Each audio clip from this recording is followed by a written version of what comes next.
Hey guys, I am Pixel Dan, and today we're going to be taking a look at the He-Man and the Masters of the Universe Man-at-Arms.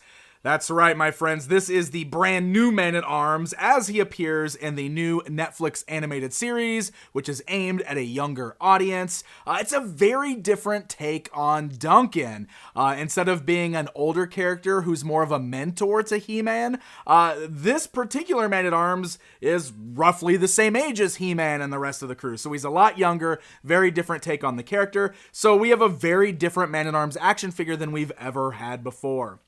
As we rotate this packaging around to the back side, of course, it shows you some images of the included figure, shows you his power attack action feature, shows the cross-sell of a couple other figures in the line. Same packaging we're seeing for all of these brand new figures based on this new animated series. So let's go ahead and get Man-at-Arms pulled out of this box and get a closer look at him.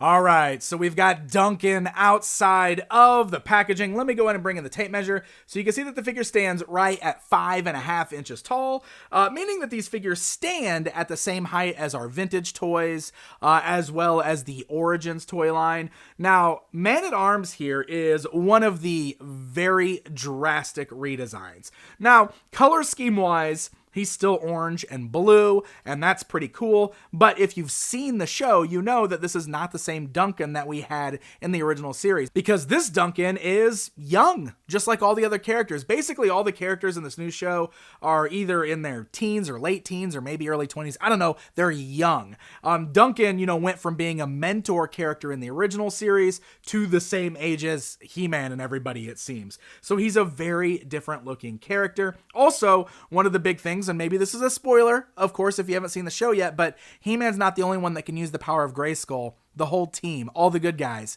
get powered up. So this is what powered up Duncan looks like. It's what turns him into Man-at-Arms. Now, whether you like this version of the character or not, I just want to talk about the character as he appears in the cartoon and how that translated to action figure form. And all in all, this is a pretty good looking figure.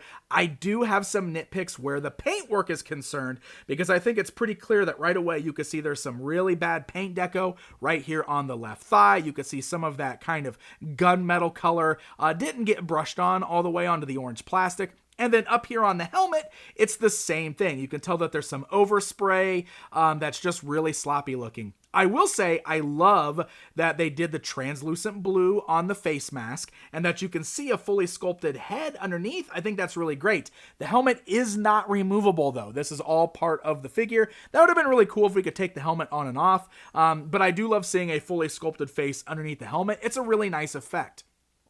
I also love the translucent blue plastic over here on the shoulder piece. That makes them look a little special as well. And it gives me hope that when Ram Mam comes out, yes, you heard that right, Ram Mam, that she will have a nice translucent crystal on the top of her helmet like she does in the show. So that's good indicator right there that we're getting translucent plastic.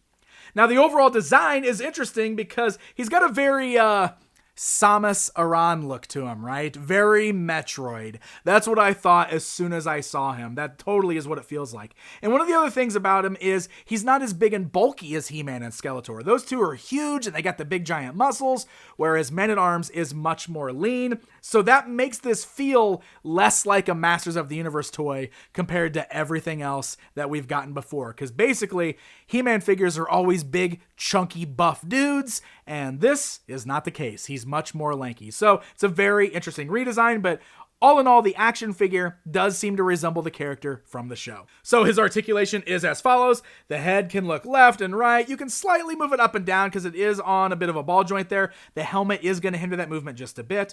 The arms do not go outwards. They just move forwards and backwards. There's no bends at the elbows, and you will see that the arms are molded kind of in a bent form there, so you can't bend the elbows. And then you can swivel the wrists on both sides. You will notice that just like on Vintage Man-at-Arms, he does have the chunkier armor on this arm, so that's a nice little touch there. The legs just have the hinge joints so they can go outwards, forwards, and backwards. No swivels at the boots. No bends in the knees. I do like how the knee armor does look very much like the shin armor on the Vintage Man-at-Arms, but very, very minimal articulation on this guy. He does feature that same power punch that the other figures do, so you can turn him at the waist and he snaps back in place, or you can bend him backwards and he snaps forward. Same thing we've seen with He-Man and Skeletor, and it functions really, really well. Very minimally articulated, but he's balanced really, really well. He has no issue standing up, and that's good because he's got this big giant club as his accessory. So yes, Man-at-Arms has this club. This time around, it's got this big giant translucent blue piece at the top of it, which actually looks really, really cool. And you know, it's weighted on the top there. So you can have him hold it in his hand, and he actually gets a really nice tight grip on it, which is very good. And he balances just fine, even when he's holding this big giant piece. And that's good because, you know, when big old buff boy Skeletor comes in, Duncan can just wallop him over the face with that giant club there. All right, guys, it's comparison time. Oh, wait. Oh, my bad. Wrong thing. Sorry. It's comparison time. So here's Man-at-Arms standing alongside both the vintage Man-at-Arms figure and the Origins Man-at-Arms figure, so you can see the big differences between the overall design of the characters, but you can also see how they scale alongside one another.